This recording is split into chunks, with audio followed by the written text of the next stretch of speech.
Good evening and welcome to Tetrakey TV, as Rob likes to say. It is, I think it's number 39 tonight of 260 Facebook Live sessions we're doing in 2017. It's been quite a week this week and we've had some really interesting discussions. And hopefully tonight is going to be the same. It's just me tonight. I have just dropped Rob back at the airport as he flies back to Johannesburg, lands at about 11:30 tonight, and then he's running our coaches course tomorrow morning for the next 7 days. So poor guy's got a good few days working, but you've got to work him hard, hey? So as usual, your ticket is to like and share. Please think about who would actually benefit from this. Think about your brand as well in terms of what you want other people to hear and see that you're sharing. So please like and share this. Don't forget to download the book, and our second book is very, very soon. We are, what's the date now? We are 4 or 5 days away from launching our second book. So Rob and I are working hard, but both very, very excited. Don't forget, we have our Get Coached, which is our 3 months of free business coaching to 3 individuals. So don't forget to submit your application form for that. We've already looking at selections and how we're going to go about it. So the applications have to be sent through by the 10th of March. So that's our Get Coach program. It's the books coming out. That's the liking and the sharing. I would like just to pause before we talk. We go on to tonight's topic, and I'd like you to pause. And the reason I'd like you to pause is if you are watching this either live or you're watching this at a later date, you're actually doing something that not many other people do. And it may sound funny, but not many people actually invest in themselves or invest in their business.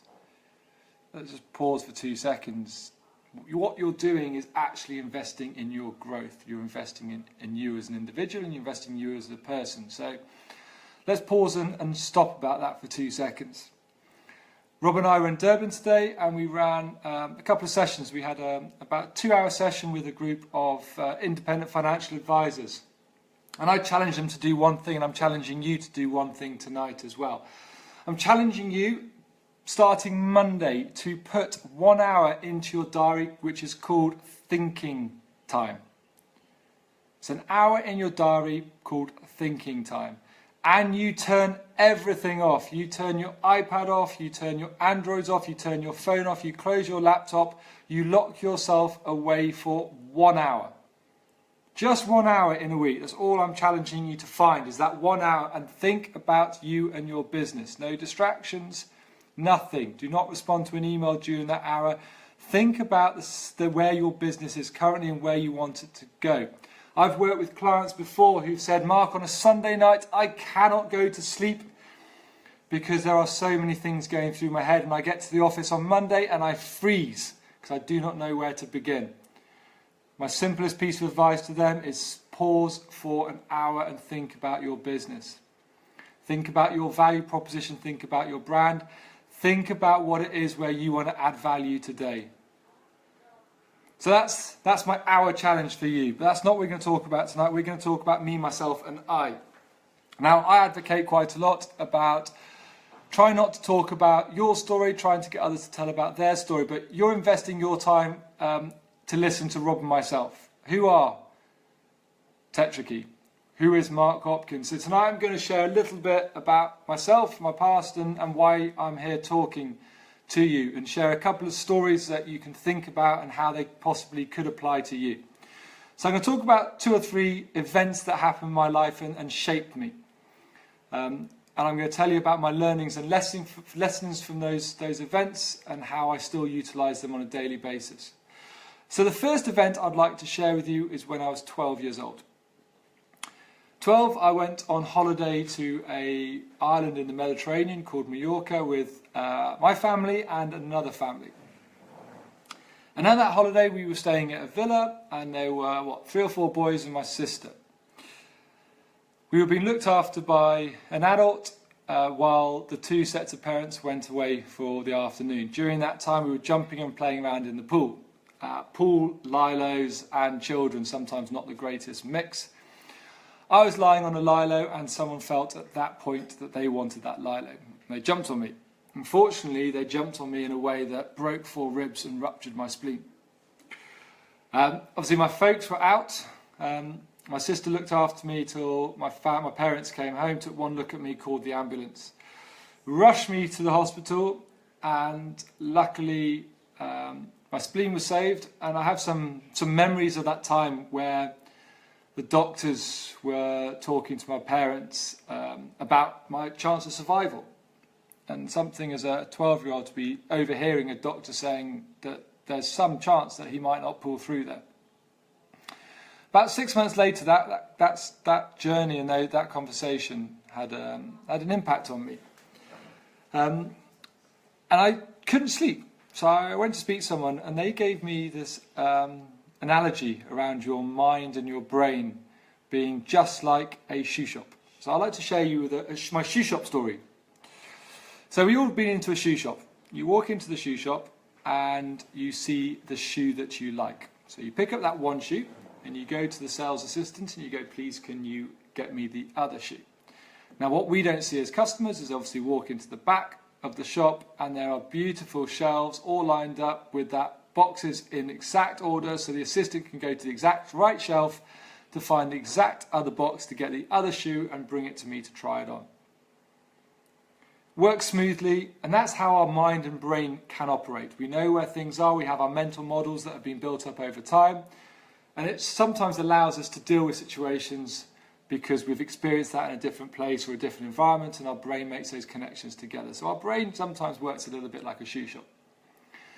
Now sometimes, and the challenges I had when I was 12 was I couldn't cope with everything that was going around me, and it was just like the shoe shop had been burgled. So someone had come into the shoe shop and they'd pulled down all the shelves. The shelves were on the floor, the shoes were on the floor, the boxes were on the floor. It was one gigantic mess. And that's how my mind and my brain felt, like a gigantic mess. And I couldn't compartmentalize all the things that were going on in my head because all I saw was a big pile. So what do you do when you see a big pile? Well, you've got multiple ways you can tackle a big pile. But one thing I'd like you to think about in terms of how you work and how your business works, and it's how a shop works. A shop has best sellers. These are the shoes that fly off the shelf. So what do you want to do if you're trying to put your shelves and your boxes together? You want to understand what is the one shoe that the first customer is going to come in and ask for, because you want to carry on offering the high quality customer service that you've done previously. So first of all, put your shelves back up, lift them off the floor, put them back into the order. And then search until you find your best-selling shoe and that box. And put that box back on the right shelf. So when the customer comes in first, they ask for that shoe, you know where that box is. Once you've done the first box, then you can go, what's your second best-selling shoe, your third best-selling shoe, and your fourth best-selling shoe. And you can go back to a slightly compartmentalized mindset. So that's my first story. I'd like to think about the shoe shop. I'd like you to think about if you are struggling in how your business is operating, struggling in terms of how you're dealing with all the complexities that you have in your life. I'd like you to take back to my story of the 12-year-old. I'd like to think of your brain as a shoe shop. And maybe someone's burgled part of your shoe shop or the whole of your shoe shop and you're trying to deal with a big pile of shoes. So pause. In that hour's thinking time, think about what is your best-selling shoe and get that shoe back on the shelf as quick as you can. So that's the first story I want to talk about. Second story I would like to share, we're fast forwarding now till I was 25, 26. At that point I was coaching field hockey and I was very fortunate to be coaching the Welsh teams. And we were in Milan.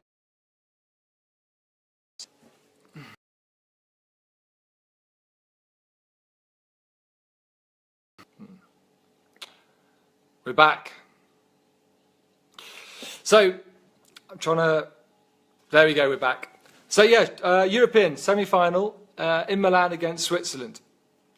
And we were 2-0 down at half-time against a team that possibly we should be competing a lot bit closer than 2-0. So As a coach, you have your half time to make the changes that you really want to change.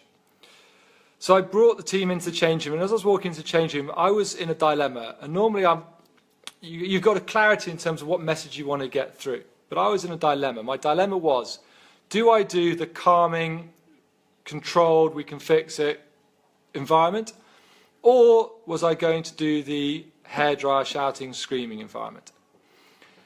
And I think at that stage in my career, I didn't quite understand the complexities around team dynamics and human dynamics and really understanding who and how my team operate. And I made the wrong choice. I made the wrong choice. I went for the hairdryer treatment and we lost the semi-final 3-2. And we came away with a bronze medal.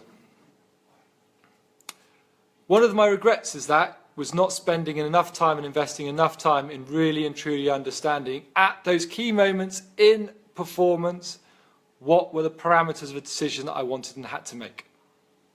So in those key moments of your business, do you understand what you're falling back to and what kind of parameters you have in place that's going to allow you to make the right decision that's going to drive you forward? I made the wrong call. But I never know if I'd have done the calm and collected approach. Do I know if we would have won that game? No, I don't. I don't know that. Does my gut tell me that probably we would have won that game? Probably. As I reflect, probably. But it's a lesson that I've learned. It's a lesson around truly investing the time and effort into the situation and investing into those things and people that are going to have the biggest influence on your success. So I'm going to share just those stories tonight, the shoebox story and really understanding the parameters that drive your success. And I'd like you to think about those two things. I'd like you to think and start on Monday with putting 1 hour in your diary around thinking. Call it the thinking hour. This is not the doing hour. It is not the planning hour. It is the thinking hour, and you can think about anything you want to do, but you're committing to yourself. So on that note, I would like to thank you for joining. I would like you to remind you to like and share, please, and we will be back again on Monday night. Good night.